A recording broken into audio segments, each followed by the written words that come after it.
There was a podcast that came out with So annoying, bro. a former I'm member so of over this group. talking about podcasts. Like, it should be unallowed. I mean, there's nothing wrong with like saying whatever you want to say, but there were just a number of things that were easily refutable that were said that I was like, This is called a person living in Delulu land. Yeah, Delulu. She said I had like some like savior complex and that our friendship was equally beneficial. I think the way that she tried to spin helping me out with my cat for 3 weeks and doing my podcast when she literally came to me and asked to be on my podcast with her whole thing of notes written of things she wanted to say, and she wanted her voice to be heard after her breakup with James. Oh God, she said that to me a few years ago, as if having you was like having Beyonce. Like, f off. We needed a filler, bitch, and you just happened to be free because you're always free. Raquel needed a place to live, and I was like, you know what? You can have my apartment, watch my cat for 3 weeks, and then I'll pick her up in a few weeks. And I thought she was only staying till the end of February. We felt sorry for her because she gives off this kind of like, help me, you know, poor me. And so we wanted to be there for her. And if she felt like there was a way to mutually beneficial her, there's nothing mutual beneficial about that relationship if it comes to numbers. She's like, I paid rent, I paid the bills. I'm like, bitch, you contributed $1,000 to my $4,300 rent. You didn't pay for parking, you didn't pay for cable, you didn't even stock toilet paper, and you had sex in my bed. And she offered me $1,000 towards my rent and covered the $67 in utilities for February, which is the shortest month of the year, as we all know. I was like, sure, she's gonna be out by March. Then it was like, can I stay again for $1,000? Can I stay again for another $1,000? Can I stay again? By June, I was like, bitch, we are done with this apartment. I'm going back to the West Side. You need to figure something out. She also discussed her friendship with Ariana. She says that they were just acquaintances at best. That's funny, because our Instagrams are filled with Totally. us hanging. Like, what are you talking about? I knew that they were super close. I mean, always. She was over at their house all the time. Like, how could she even say that? That is so disrespectful. Because in her mind, we know why she was over at Okay, their but house. also, like, that is so f***ing shady. And I don't even like to cuss. I think she said that to make herself feel better about her actions. It's like, oh, you're a sick I would have never reached out to her had I known that that's what she was gonna go and do. Yeah. I feel like her saying that we weren't that close of friends is just like a up thing to say, because that just shows that you didn't care about me. But you're like openly admitting it, right? Because in my reality, we were very close friends. I mean, stayed at my house when I was out of town. Both of us were out of town. To like I let her dog stay there, spent holidays together, we would travel together. There's really no world in which we weren't close unless you were just being fake the whole time. When the breakup happened back then, I mean, like, Raquel was the it girl, right? And there was a newfound sisterhood with Sheena. There was a newfound sisterhood with Ariana as well. You know, sure, she was closer to Tom because, you know, she was sucking his pee-pee. But for her to downgrade the friendship, right, with Ariana, it sounds a lot like when Tom downgrades his friendship with me. I also think this person whose podcast she did is like fully not understanding the history and her and the dynamics of this group, this show, y'all's relationship, everything. And so she's coming from a very wrong place and getting very bad advice. Well, then truthfully, the podcaster whose podcast she went on then had like follow-up episodes where she was like all pissed that she was getting backlash for the episode because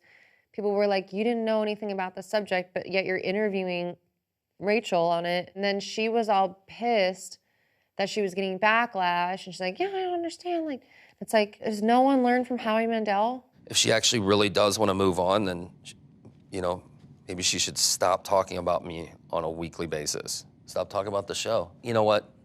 I take that back. Girls gotta eat. You know what I mean? She's gotta make some money. Right. So Once you get her bag, yeah. Get your bag, I guess. Do you think that she made some money? No. That is crazy to me that someone let her do that without getting paid. It just was rich and ironic to hear like her talking about how like Rachel's getting exploited, yet she's literally doing the same thing. Right. 100%. Wow. Ariana, you heard from Logan, who overheard Tom talking to Lisa, that he was having second thoughts about the house. It's frustrating because selling the house was the plan in March. And this all could have been done. He's now having second thoughts. And he might want to sell the house, which is what I wanted from the beginning. I could have been living somewhere else. This all could have been, you know, sold, split down the middle, 50-50, call it a day, the end. Because there's really nothing that needs to be done to the house to sell it. Not a damn thing. The fact that we're, you know, months and months later and still dealing with it because, speaking of dum-dums, didn't realize that selling the house was the best idea, which I could have told him and had been saying from the jump, and guess what? I'm right. Like, shocker. No shit, now you're having second thoughts. Because then you only just now realized what it's gonna actually take in order to buy me out of the house. Don't just hand me cash. Like, you have to refinance to get my name off of the mortgage and the HELOC loan that I signed off on to approve for you. When you do that, you lose your 2021 refinance interest rate. And now you have to pay 2023 inflation interest rate. And you didn't fucking think about that before, did you? And now it's like he's realizing that it's gonna take a lot more than just handing me a check and I pack a fucking backpack and leave to make this a thing. Well, because she took so long, at the time, I was in a little bit of a better financial situation. But since she took so long, like, my situation changed. I took a while to give a counteroffer because I was doing the due diligence of making it a legit counteroffer where all of these things were taken into account. I got the sofa, I got the side table, I chairs, know, it's almost everything is yours. mirror. You have to take these things into account. You can't just like, again, the clip from the first episode. What I think is psychotic is that he wants to buy me out and stay here. Keyword wants. Yeah, I want to win the lottery. You know? I want $1 million. Yeah. He wanted to, but there's no way he could have. So every person on the internet who wanted to come at me for saying that that was psychotic, it was psychotic, and it Why still is psychotic. wouldn't you let him, girl? Yeah, like Let save your him. mental health. Who cares about the materialistic items when it comes to your happiness? I'm like, bitch, I'll worry about my mental health. I was very excited when it was time to like pick the sperm. I was like, this is like the funnest shopping I've ever done. The most expensive, but the funnest. Really has it all. He is tall at 6'2" with lean athletic build. He's kind. He's got his master's. In art history. One of his biggest passions in life is cooking. And you don't cook. Okay, we're not shopping for the man, you guys, just the sperm. There was a lot of like consideration before I got pregnant with Ocean. The conversation that was had beforehand was like very beautiful. So I wanted to bring like that warmth into me bringing a baby into the world in an unconventional way. Well, now when you look back, it's probably sexier than sleeping with Randall. 100. I can't even think. Like, I literally sit there and I'm like, what? Like, how did you do that? And my mind is like a trauma response. Going the donor route and how this baby is conceived was much more pleasurable than how Ocean was conceived. Exactly. It was way bigger. Being in Ariana's terms, being f***ed with a cheese grater would be better than having sex with my ex again. Feel free to keep all of this in. What was it about the donor that you chose that made him win out over the others? When you're looking for your donor, there's like a really large profile on them. He said he was extremely close to his dad and wrote the reasoning and then what he wanted to tell his future children. Because, you know, he could go out and have a family of his own one day. I'm the only person who has just his goods, but like he could go have kids on his own. And it was just like what he wanted to tell his kids, it just like hit me. It just felt right. Like, okay, this is the donor. I also liked the fact that he had like green eyes, wavy, blondish hair. It didn't hurt that he was 6'2". And his voice, because you get to hear the voice, I'm like, I may have to go find this boy. But it is good to have the same qualities as you, you know? Like, that's great. Yeah, and like genetics are a bitch, Yeah. right? People come from the same parents and look totally different. Yeah. But I'm just like, this child is already gonna have such a weird, and we live in LA, so maybe not. It could be totally like acceptable and normal, but the Yeah. outside world is funny. Like anything out of the norm is really picked on. So I didn't want this baby to face anything more than they're already gonna have to face, you know, and explain. Like, where's your dad? Ugh. That's the one thing that I have not conquered yet, is what I will say to that question.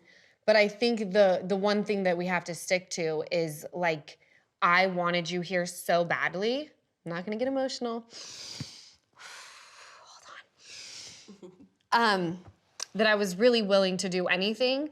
And like, you have a lot of love and you are well thought out, and like the world is a better place because you're in it now. Oh, you're gonna make me cry too, gosh. And that's gonna be beautiful to hear. Yeah. It'll be okay.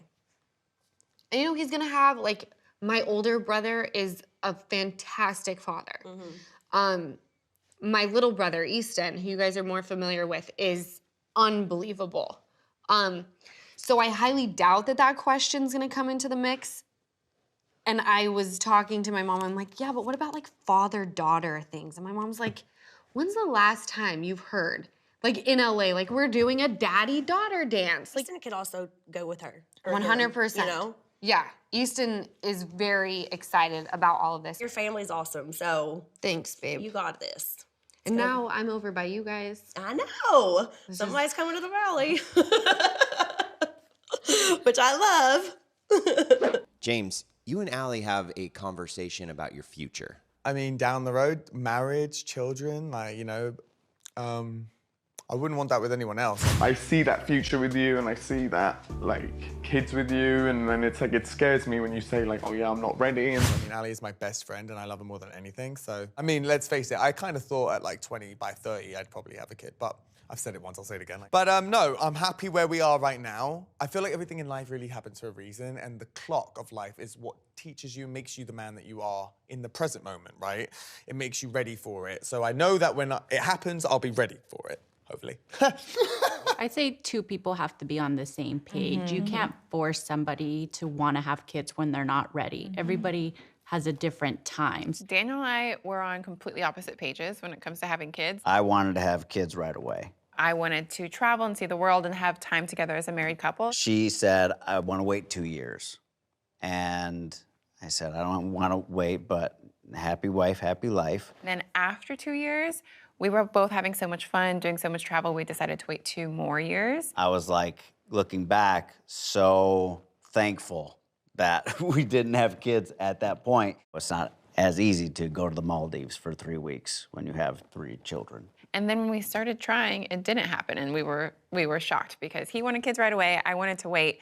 Finally, we're on the same page, and then we couldn't get pregnant, but. And then we made up for last time, we had 3 under 2, and it was just wild. No matter where you are, just be on the same page of, hey, these are things that we want to do together. Let's enjoy this time together. That I learned from her, and I'm glad that I did. And we just got the house in April, so that's coming up to not even a year in the house yet, right? Yeah, we've joked and been like, the guest room's gonna be a baby room, like, before we know, you know what I mean? And it's like, but our parents haven't even stayed in it 3 times each yet. So, like, we're just giving it some time. Like, let it actually become a guest room and let us actually fall into it. Yeah, I'm not putting pressure on it, obviously, but we just, like, whenever we talk about it, it's never an argument, you know? It's always just like, that'd be fun, right? Or if we see like a little like kid or something, I don't know. You know how it is. But then we see vacation spots and it's like, oh, Ibiza though. We couldn't go to Ibiza really. But like, and then I'm like, oh, well, I went to Ibiza. But like, I was already like 8 years old at that point. We took Isabella to Capri for 4 weeks when she was one years old. Some of the best advice I've ever heard is kids are portable. These are like the best days of my life, literally right now. I mean, I'm traveling, playing the biggest crowds, beautiful, huge crowds, like best clubs in the world, like Marquee, to Live, to Fontainebleau, to Miami. You know what I mean? I mean, it'd be a lot harder. I honestly cry leaving Hippie right now. So it's like leaving him for 4 days. I get back Sunday and I'm like, ah! I'm so happy. I couldn't even imagine leaving a baby. Really couldn't. I wouldn't. That's the thing, I wouldn't leave my baby because I know I'm gonna be the best dad, right? So it's like, I'm not gonna be touring like this when I have a kid. So. I think do what you guys are doing right now, and I see it. You guys are both living your best versions of yourselves. Yeah. All right? Do that, enjoy that. And then when that time of your life comes around, it will come around, and when it happens, you'll be ready for that. But having a kid it's like you said, it stops a lot of things. It's a selfless thing to do, and I didn't realize that the first time Ali's around. just getting started. She's really doing amazing things with her readings, and she's like inspired to do new little projects every day, right? So I see her growing, and she's like 28 right now. I mean, I bet by 30 she's gonna be like, let's have a baby, you know? And I'll be like, no, not yet. Just kidding. I'll be like, yeah.